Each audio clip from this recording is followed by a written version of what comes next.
Shalom, selamat pagi semua, seluruh siswa-siswi SKBB, para kerabat dan para sahabat. Mari kita mau naikkan dulu pujian, selamat pagi Bapa. Selamat pagi Bapa, selamat pagi Yesus, selamat pagi Roh.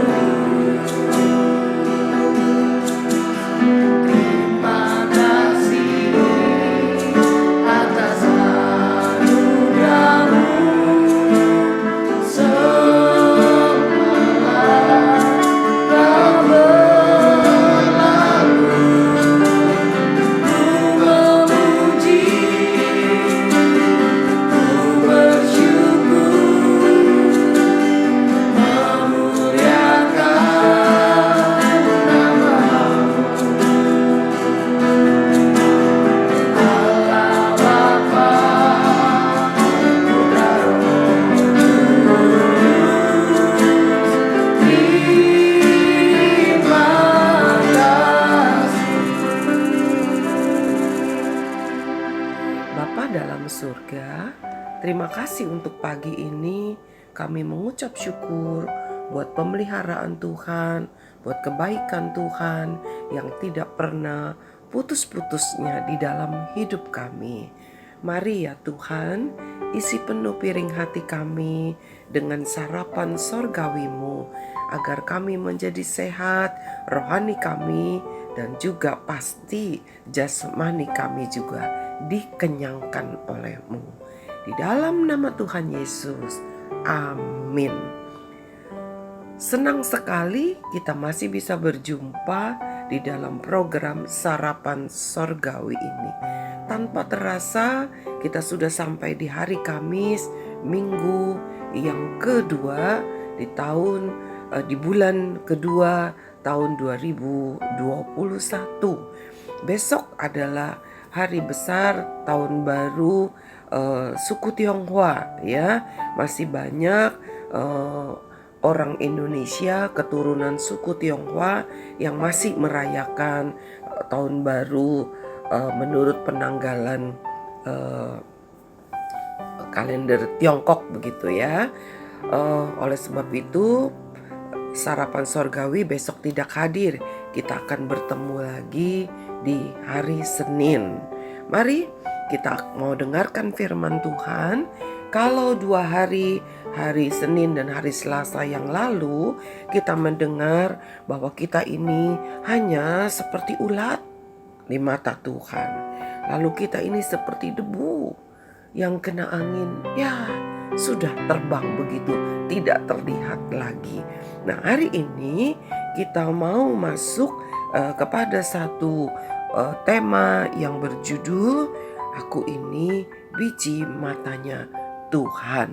Kita baca yuk ayatnya di dalam Ulangan pasal 32 ayat yang ke-9 sampai 10.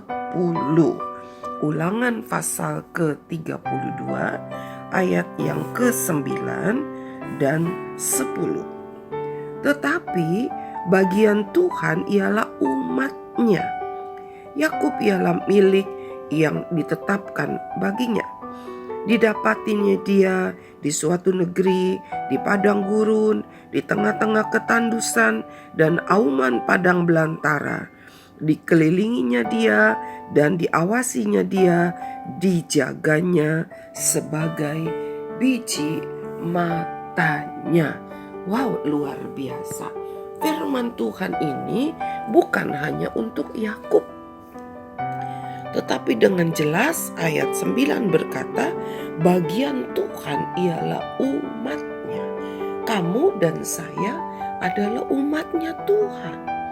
Ya, oleh sebab itu kita menjadi bagiannya Tuhan, miliknya Tuhan. Kita bukan milik dunia ini. Kita bukan milik penguasa-penguasa yang ada di dunia ini. Memang kita punya pemerintahan, kita harus tunduk, kita harus taati aturan pemerintah. Tuhan mengajar kita, kita tidak boleh memberontak. Kita harus mendoakan pemerintah kita, meskipun kalau ada satu pemerintahan yang begitu lalim, ya, jolim, ya, itu harus didoakan, bukan berontak. Mari kita tidak mau bahas itu lebih lanjut, tetapi hari ini Tuhan berkata bahwa kita adalah umatnya. Lalu katanya dari mana dia menemukan kita? Katanya di ayat 10, didapatinya dia di suatu negeri di padang gurun. Wow, kita tuh ditemukan Tuhan di padang gurun. Padang gurun itu bukan suatu tempat yang enak, bukan suatu tempat yang nyaman. Padang gurun hampir-hampir tidak ditemukan mata air. Padang gurun pasir, panas terik, karena hampir-hampir tidak ada tumbuhan. Anak-anakku, para kerabat dan sahabatku, seperti itulah Tuhan mendapati kita ketika kita berada di padang gurun, di tengah-tengah kesulitan, kekeringan, di tengah-tengah segala sesuatu yang begitu membuat kita menjadi lelah dan lemah. Tetapi Tuhan menemukan kita, katanya, di tengah-tengah padang gurun, di tengah-tengah auman padang belantara. Di padang gurun juga ada binatang buas, ya. Dikelilinginya dia dan diawasinya. Waduh, luar biasa. Meskipun ada di padang gurun, Tuhan mengelilingi kita. Tuhan mengawasi kita, katanya. Ya. Lalu bukan hanya dikelilingi, diawasi, tetapi lebih lagi luar biasa. Dikatakan dijaganya sebagai biji matanya. Setiap kita punya biji mata.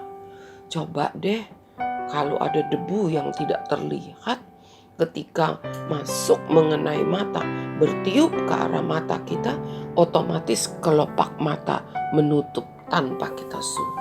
Kita nggak usah pencet knop apapun, kelopak mata kita pasti akan menutup. Nah, apa sih maksud Tuhan bahwa Tuhan menjaga kita seperti biji matanya? Artinya, biji mata itu adalah sesuatu bagian tubuh yang lemah, ya, begitu mudah terluka, begitu mudah rusak. Tetapi biji mata merupakan sesuatu yang istimewa. Ada banyak saudara-saudara kita yang mengalami kebutaan, entah dari lahir, entah karena sesuatu hal. Itu adalah hal yang memang menyedihkan. Tetapi bukan berarti mereka bukan biji matanya Tuhan.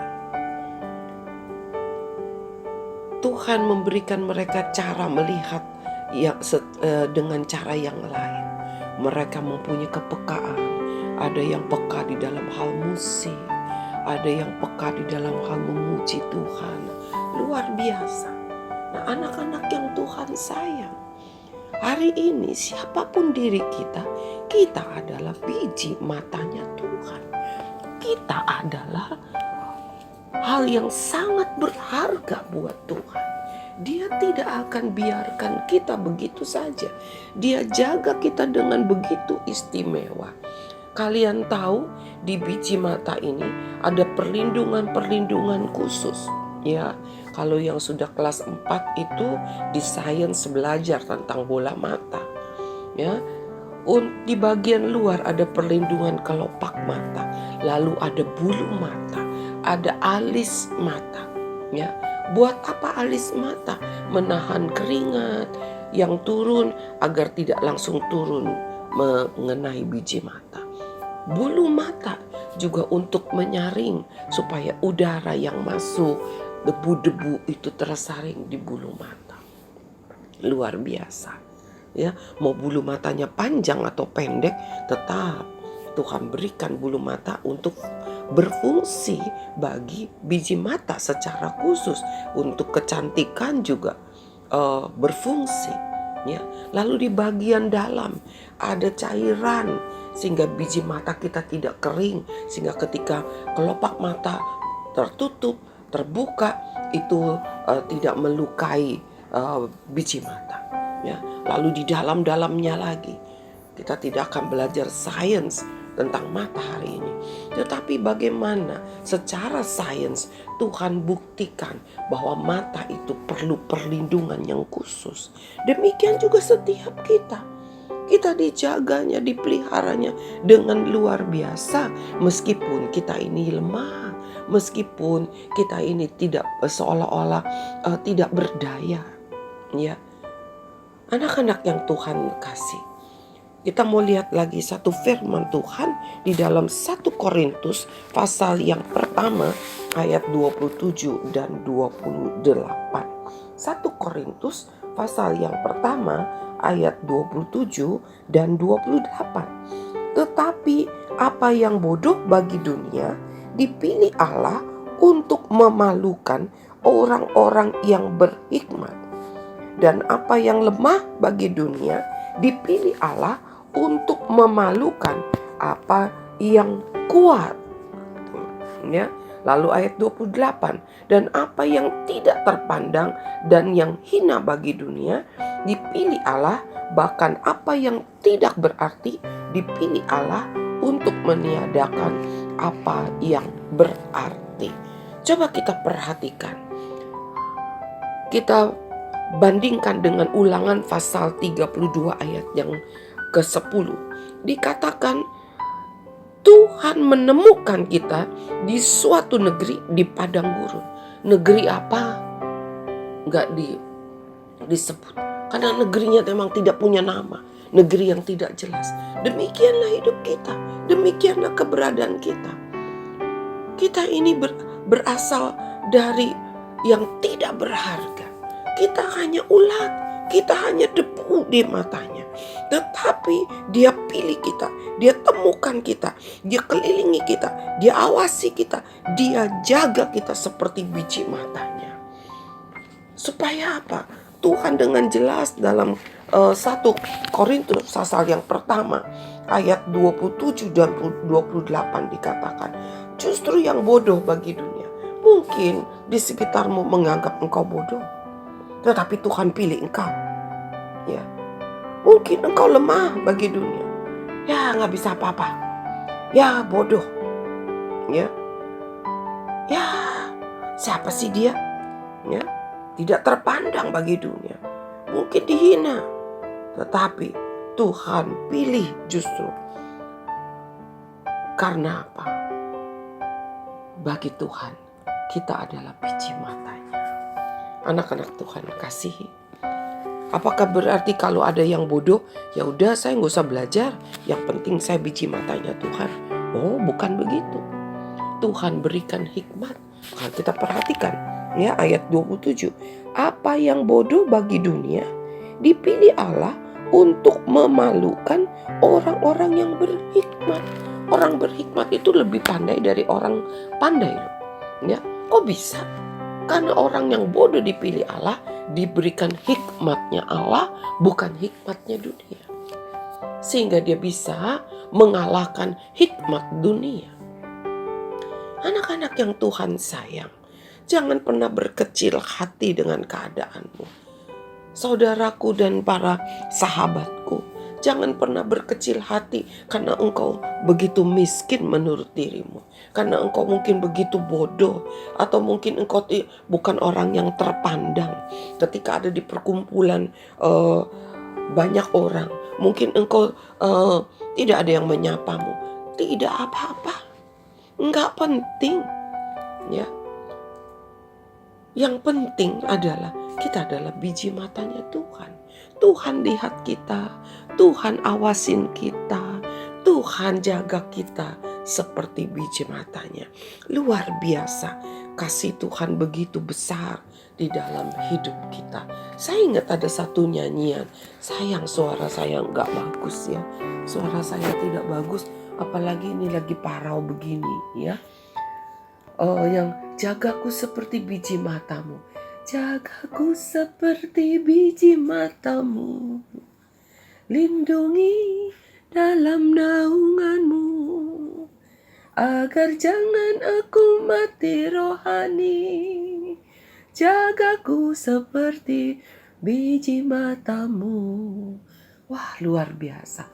Tuhan jaga kita, Tuhan lindungi kita, Tuhan bela kita, dan Tuhan terutama Tuhan jaga kita supaya rohani kita terus bertumbuh. Sebab itulah siswa-siswi SKBB, kalian sangat beruntung khususnya. Kenapa? Karena setiap pagi di hari sekolah, Tuhan ingat untuk mengenyangkan rohanimu, supaya tidak mati rohani, supaya diingatkan terus, dia jaga engkau, dipeliharanya engkau. Mari kita mendengarkan pujian yang indah ini.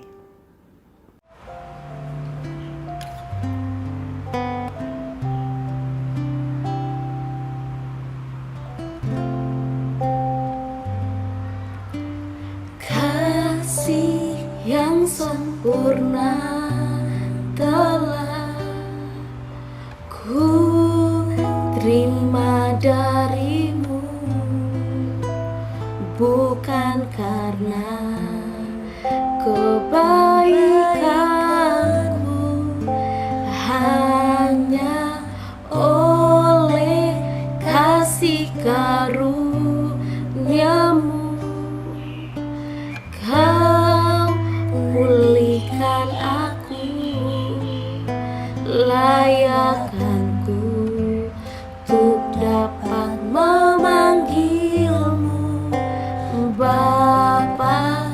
Kau beri yang ku pinta saat ku mencari, ku mendapatkan.